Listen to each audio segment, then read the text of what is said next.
सुमन का 17 साल का भांजा जब भी घर का सौदा लेकर आता तो रोज उसमें 20 रुपए का सोडा भी लाता। सोडा को तो औरतें अपने वैसे कामों में इस्तेमाल करती हैं। शर्म के मारे वो उससे उसकी इस हरकत की वजह भी न पूछती।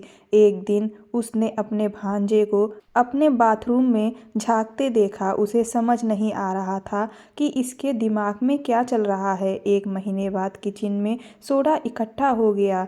आखिर एक दिन उसने भांजे को बुलाकर वजह पूछी तो उसके होश उड़ गए और शर्म से पानी पानी हो गई। उसका भांजा तो उसके सुमन के कुछ दिनों से पेट में नीचे दर्द उठ रहा था। आज भी दर्द से उसका बुरा हाल था। उसकी ऐसी हालत थी कि उससे घर का कोई काम भी नहीं हो रहा था। सारा घर बिखरा पड़ा था। किचन में बर्तनों का ढेर था।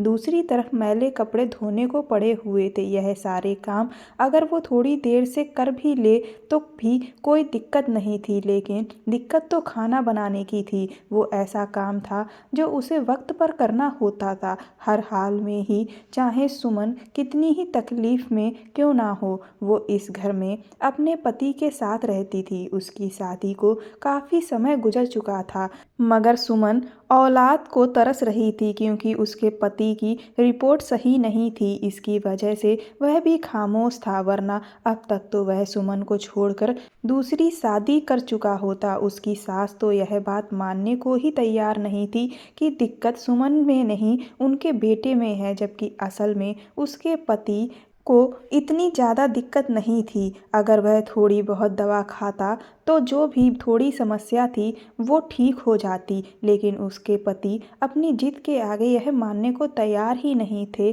कि उनमें कोई कमी है। अपने अहंकार के चक्कर में ही वह डॉक्टर की बात को भी झुठलाता रहता था। सुमन भी चुप हो जाती क्योंकि ज़्यादा कुछ कहने का मतलब कि घर में अशांति फैलाना। इसीलिए जिंदगी यूं ही गुजर रही थी। उसका पति सुबह काम पर चला जाता और शाम को देर से वापस आता। वो सारा दिन घर में अकेली रहती। घर का सामान भी वो खुद ही लेकर आती क्योंकि उसके पति उससे बात ही नहीं करते थे जो सुमन उनसे किसी काम के लिए कहती। ना जाने उसके दिमाग में क्या चल रहा था और वह क्या चाहती थी। उसे आज तक समझ नहीं आया था कि वह बिल्कुल खामोश क्यों रहते थे। वह अपने अंदर के राज को किसी को बताना नहीं चाहता था, लेकिन इतना तो वो समझ गई थी कि वह औलाद की वजह से परेशान है, मगर उन्होंने कभी जाहिर नहीं किया। शायद अंदर ही अंदर वह खुद को कसूरवार समझते थे। लेकिन कुछ समय से सुमन की तबीयत खराब रहने लगी थी। नाभि के नीचे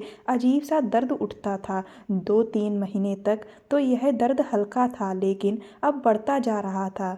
लेकिन जैसे ही शाम होती थी दर्द बढ़ता जाता और फिर उसके लिए बिस्तर से उठना भी मुश्किल हो जाता। 2-3 बार उसने अपने पति से अपनी तबीयत का जिक्र भी किया, लेकिन उन्होंने ध्यान ही नहीं दिया। वो भी खामोशी से दर्द को बर्दाश्त करती रही। दर्द की गोली खा लेती तो थोड़ा सा आराम मिल जाता था, लेकिन फिर वही दर्द शुरू हो जाता था। उसकी सबसे बड़ी परेशानी यह थी कि उसकी औलाद नहीं थी। अगर वो बीमार पड़ जाए तो उसका ख्याल रखने वाला कोई भी नहीं था। उसके पति बीमार होते थे तो वो उनका ख्याल रखती थी, लेकिन अगर उसे सर दर्द भी हो जाए तो कोई पानी देने वाला भी नहीं होता था। एक दिन अचानक गांव से उसकी ननद आ गई। वह किसी रिश्तेदार की शादी में आई थी और वापसी पर वह उसके घर भी आ गई, तो वह उसे देखकर परेशान हो गई। शाम का समय था और उसका दर्द बढ़ता जा रहा था। जब दरवाजे पर बैल बजी तो उसमें इतनी हिम्मत नहीं थी कि वो दरवाज़ा खोलने जाती, लेकिन शाम के वक्त उसके पति आते थे, इसीलिए उसे उठना ही पड़ा। मगर सामने अपनी ननद को देखकर वो खुश होने के साथ साथ हैरान भी थी। ननद ना जाने कब से बैल बजा रही थी। आते ही कहने लगी कि तुमने दरवाज़ा इतनी देर में क्यों खोला। उसने उन्हें चाय पिलाई और अपनी सारी कहानी सुनाई। उन्होंने देखा कि दर्द से उसका रंग पीला पड़ गया है। उसकी ननद ने जब उसकी सारी कहानी सुनी तो सोच में पड़ गई। फिर उससे कहने लगी कि मैं जल्दी में हूँ, मेरी ट्रेन है और मुझे हर हाल में अभी निकलना होगा। पीछे मेरा घर और मेरे बच्चे ना होते तो मैं ज़रूर तुम्हारे पास रुक जाती और तुम्हें डॉक्टर के पास ले जाती, लेकिन मैं भी मजबूर हूँ, रुक नहीं सकती हूँ। फिर उसकी ननद को एक ख्याल आया, उनके साथ उनका 17 साल का बड़ा बेटा भी था। ननद ने उससे कहा कि मैं रोहित को तुम्हारे पास छोड़कर जा रही हूँ, तुम इसके साथ रिक्शे से डॉक्टर के पास चली जाना, यह तुम्हारा ख्याल भी रखेगा और तुम्हारे काम भी कर दिया करेगा।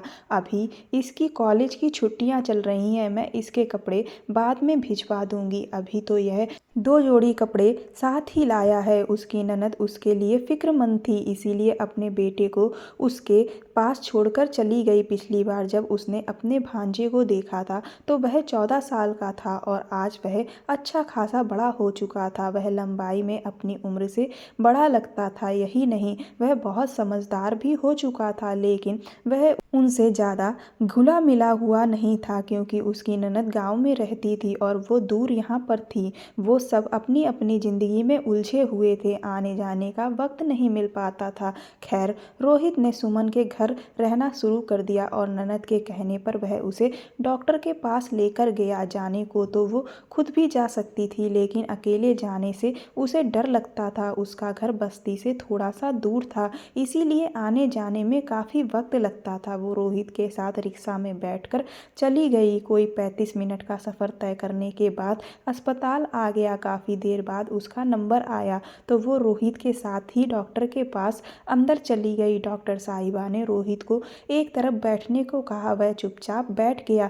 डॉक्टर ने उसका अल्ट्रासाउंड किया और एक अजीब सी बीमारी बताई। डॉक्टर ने कहा कि ये ऐसी बीमारी है जो बढ़ती उम्र के साथ औरतों को लग जाती है। 100 में से 10 औरतों को यह बीमारी होती है। इस बीमारी में 2 तरह की तकलीफ़ें होती हैं, एक तो इसमें औलाद का होना बहुत मुश्किल है, दूसरा दर्द बहुत होता है। इस बीमारी को एंडोमेट्रियोसिस कहते हैं। अगर औरत को पहले से औलाद होती है तो फिर वह अपनी बच्चेदानी निकलवा कर इस तकलीफ से जान छुड़ा लेती है, लेकिन अगर औलाद नहीं है तो फिर औरत के लिए बहुत बड़ी दिक्कत हो जाती है। या तो औरत गोलियां इस्तेमाल करे, लेकिन इन गोलियों से औलाद होने के चांस दिन ब दिन कम होते चले जाते हैं और औरत पूरी तरह से बांझ हो जाती है। ऐसी औरत के लिए ऑपरेशन आखिरी हल होता है, लेकिन इसमें पैसे ज़्यादा लगते हैं। ऑपरेशन के जरिए हम सफाई करते हैं और औरत इस तकलीफ़ से आज़ाद हो जाती है, लेकिन आपको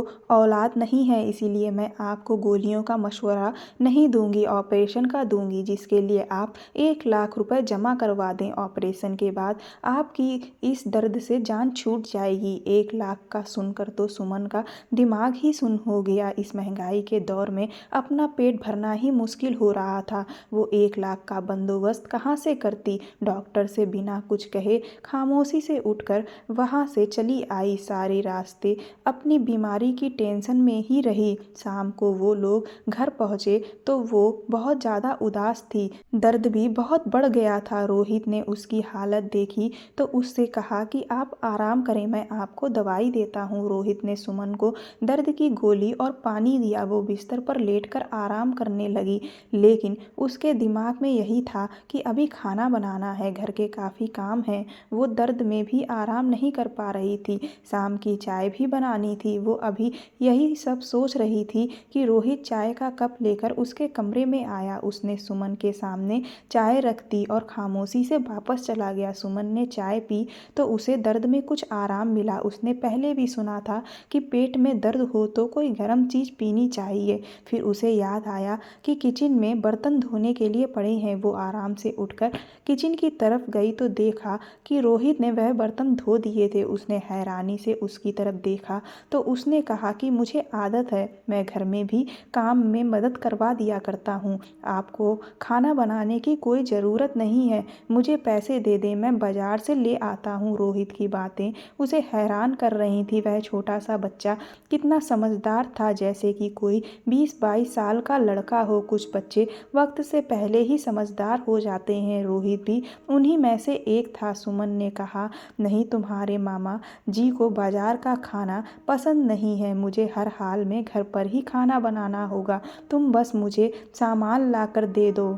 उसने उसे पैसे दिए और वह सौदा लेने चला गया। थोड़ी देर बाद जब वह वापस आया तो सुमन ने सामान चेक किया, सब पूरा था, लेकिन एक अजीब सी चीज़ थी जो सामान के साथ ही थी। उसने हैरानी से देखा कि वह सोडा लेकर आया था। वो सोच में पड़ गई कि वह यह क्यों लाया है, लेकिन उसने उससे कुछ नहीं पूछा। उसे लगा वह गलती से ले आया है, लेकिन यह एक बार का नहीं हुआ, रोजाना ही अब ऐसा होने लगा। वो उससे कुछ भी मंगवाती तो वह 20 रुपए का सोडा जरूर लेकर आता था। वह सोडा किचन के कबर्ड में रख देती थी, यहाँ तक कि उसके पास सोडा काफ़ी मात्रा में इकट्ठा हो गया था। रोहित बड़ा था, इसीलिए उसमें इतनी हिम्मत नहीं हो रही थी कि वो उससे यह पूछ सके कि वह आखिर सोडा सामान के साथ क्यों लेकर आता है। अगर यह एक बार होता तो वो सोचती कि गलती से हुआ है, लेकिन रोजाना ही यह सब हो रहा था। पर उसे अजीब सा लगने लगा था, क्योंकि उसने सुना था सोडा तो औरतें अपने वैसे कामों में इस्तेमाल किया करती हैं। रोहित के आने से उसे ही नहीं बल्कि उसके पति को भी आसानी हो गई थी। उन्हें भी अगर कुछ मंगवाना होता तो वह रोहित को बाजार भेज देते थे, वरना पहले तो वह ऑफिस से थके हुए आते थे और कोई काम आ जाता तो उन्हें ही खुद जाना होता था, जो कि उनके लिए बहुत ही बड़ी मुश्किल का काम होता था। बेऔलाद जोड़ों का दर्द शायद ही दुनिया में कोई समझ सकता हो कि वह किस तरह की जिंदगी गुजार रहे होते हैं। उसके पति में तो कमी थी ही, लेकिन अब सुमन के अंदर भी तरह तरह की बीमारियां पैदा हो गई थी और उसके पास ऑपरेशन के लिए पैसे भी नहीं थे और गोलियां वो खाना नहीं चाहती थी। जहां रोहित ने उन दोनों पति पत्नी के लिए इतनी सारी आसानी कर दी थी, वहीं पर एक बहुत बड़ा मसला भी उनके लिए खड़ा कर दिया था। वह मसला था सोडे का। सुमन ने सुना था कि सोडा को औरतों की काफ़ी बीमारियों के लिए इस्तेमाल किया जाता है। इसी वजह से वो शर्म के मारे अपने भांजे से पूछ नहीं पा रही थी कि वह सोडा क्यों लेकर आता है। क्या उसने उसकी और उसके डॉक्टर की बातें सुन ली थी? वो यही सोच सोच कर थक चुकी थी। दिल करता था कि उसे मना कर दूं कि यह चीज़ ना लेकर आए, लेकिन वो कुछ भी नहीं कह पा रही थी। फिर एक दिन उसने रोहित को एक अजीब हरकत करते देखा। उसने देखा वो उसके बाथरूम में झांक रहा था। अब तो सुमन को समझ ही नहीं आ रहा था कि उसके दिमाग में आखिर चल क्या रहा है। एक दिन उसने हिम्मत करके रोहित से सोडा के बारे में सवाल किया। उसने सुमन को ऐसी बात कही कि वो हैरान रह गई, वापस अपने कमरे में आ गई और रोहित की बातों के बारे में सोचती रही। इसका मतलब ये है कि वह रात को उन दोनों पति पत्नी की बातें सुनता था। उसे अजीब सी शर्मिंदगी ने घेर लिया था। वो रोहित की बात सुनकर इस कदर शर्मिंदा हो गई थी कि सुमन का दिल कह रहा था कि जमीन फट जाए और वो इसमें समा जाए। उसके दिमाग में भी नहीं था कि वह उसके ऐसे राज को जान जाएगा जिसे वो सबसे छुपाती थी। उसने उसकी और उसके पति की बातें सुन ली थी और इसीलिए वह उसे रोजाना सोडा लाकर देता था, लेकिन कहने की हिम्मत नहीं कर पाता था कि सुमन इसे इस्तेमाल करे। सुमन ने कमरे का दरवाज़ा बंद किया और फूट फूट कर रोने लगी। शर्म से उसकी ऐसी हालत थी कि काटो तो बदन से खून नहीं। एक तरफ औलाद की परेशानी थी तो दूसरी तरफ यह मसला। यह ऐसी शर्म की बात थी कि उसके भांजे को उससे कहते हुए शर्म आ रही थी और उसे उससे पूछते हुए। थोड़ी देर बाद रोहित ने दरवाज़ा खटखटाया। उसने सुमन से कहा कि वह सुबह वापस जा रहा है, अब और यहाँ नहीं रह सकता। सुमन कुछ ना बोल पाई। वो इतनी शर्मिंदा थी कि उसे यह तक ना कह सकी कि अभी कुछ दिन और रुक जाओ। रोहित सुबह ही वापस चला गया। उसके यहाँ होने से सुमन को यहाँ बहुत सारी आसानी थी। वो किचन में चली गई और उस सोडे को डिब्बे से निकाल उसे रोहित की बातें याद आने लगी तो अजीब सा एहसास हुआ। उसका दिल किया कि वो यह सब बाहर कचरे में फेंक दे, लेकिन फिर सोचा कि वह यह सब उसकी भलाई के लिए ही कह रहा था। कौन सा उसने कुछ गलत कहा था? उसने एक चम्मच सोडा उठाया और नहाने के पानी में डाल दिया और पानी में घोल दिया। फिर सुमन ने उस पानी से स्नान किया। वो काफ़ी दिनों तक सोडा वाले पानी से स्नान करती रही और उसकी बीमारी ख़त्म होती चली गई। उसकी जो बीमारी थी उसके कारण उससे बहुत ज़्यादा बदबू आती थी। वो अकेली रहती थी, इसीलिए कोई इस बदबू को ज़्यादा महसूस नहीं कर पाता था। लेकिन उसका पति तो उसके साथ रहता था। वो खुद को साफ सुथरा रखने की कोशिश करती थी, लेकिन यह एक ऐसी बीमारी थी जो ऐसे ही ठीक नहीं होती थी। लेकिन जब सुमन ने रोज़ाना सोडा वाले पानी से नहाना शुरू किया तो ये आहिस्ता आहिस्ता ठीक होती चली गई और उसकी ज़िंदगी आसान हो गई, क्योंकि रोज़ाना रात को वो अपने पति के ताने सुनती थी जो उसे यही कहता था कि उससे बहुत ज़्यादा बदबू आती है। एक रात उसका पति इसी तरह की बातें उससे कह रहा था कि रोहित ने सुन लिया और उसने बताया कि उसके बाद रोज़ाना सोडा लेकर आता था ताकि सुमन उससे नहाकर इस बीमारी से जान छुड़ा सके। रोज़ाना नहाने के बावजूद भी इसकी बदबू नहीं जाती थी और उसकी ज़िंदगी तबाह होकर रह गई। रोहित ने बताया कि उसके एक दोस्त को भी इसी तरह की बीमारी हुई थी और उसकी ज़िंदगी तबाह होकर रह गई थी। वह दोस्तों में बैठने के काबिल नहीं रहा था। उसकी बदबू की वजह से हम सब भी उससे दूर ही रहते थे। फिर किसी ने मेरे दोस्त को सोडा वाले पानी से नहाने का मशवरा दिया। जैसे ही मेरे दोस्त ने सोडा वाले पानी से नहाना शुरू किया तो उसकी यह बीमारी ख़त्म हो गई। रोहित की बातें सुनकर सुमन बहुत शर्मिंदा हुई थी। उसे हकीकत में रोना आ गया था। वो काफ़ी देर तक रोती रही, लेकिन जब उसने उसके लाए सोडे से नहाना शुरू किया तो उसकी ज़िंदगी आसान हो गई थी। उसने महसूस किया कि उसके पति की बदबू वाली शिकायत ख़त्म हो गई थी। वो ये देख हैरान थी कि कैसे वह उसकी मुश्किल को समझ गया और उसने उसकी मदद की। सुमन को तो ये महसूस हो रहा था कि औरतों वाली बीमारी के बारे में उसे खबर हो गई है और इसीलिए वह सोडा लेकर आता है। इसी शर्मिंदगी की वजह से वो उससे सवाल तक नहीं कर पा रही थी। लेकिन रोहित के चले जाने के बाद उसे ऐसा महसूस हुआ कि ज़िंदगी में कोई बिन कहे समझने वाला होना कितना ज़रूरी है और जब आपको कोई समझता नहीं तो ज़िंदगी मुश्किल हो जाती है। उसने अपने सोने के कुछ गहने अपने इलाज के लिए बेच दिए और ऑपरेशन करवाकर उस दर्द से भी जान छुड़ा ली। फिर उसकी ननद ने उससे बात की। उन्होंने बताया कि उनके पहचान में एक बहुत अच्छे वैद्य हैं। उन्होंने उनसे दवाई ली है जो उसे अपने पति को रोज़ाना रात को दूध में मिलाकर देनी है। उसके लिए ये काम कोई मुश्किल नहीं था, क्योंकि उसके पति को सोने से पहले गर्म दूध पीने की आदत थी। उसने उस दवा को अपने पति को बताए बगैर दूध में मिलाकर देना शुरू कर दिया। 5-6 महीने इस्तेमाल करने के बाद सुमन को पता चला कि सुमन माँ बनने वाली है। उसे यह इस बात पर यकीन नहीं हो रहा था। सच में ये समस्या इतनी बड़ी नहीं थी, सिर्फ उसके पति को थोड़ा सा इलाज करवाना था जिसके लिए वह तैयार नहीं हो रहे थे। सुमन का एक बेटा हो गया। उसके पति ने उससे कहा कि वह समझ गए थे कि सुमन उन्हें दूध में दवा मिलाकर देती है। उन्होंने सुमन को दवा मिलाते देख लिया था, लेकिन वो इसलिए खामोशी से दवा लेते रहे क्योंकि रोहित के जाने के बाद उन्हें भी एहसास हो गया कि औलाद के बगैर उनकी ज़िंदगी कितनी सूनी थी। उसके पति ने कहा कि वह अपनी मर्जी और खुशी से दवा लेते रहे क्योंकि उन्हें भी औलाद चाहिए थी। अब वो अपने पति और बेटे के साथ एक खुशहाल ज़िंदगी जी रही है।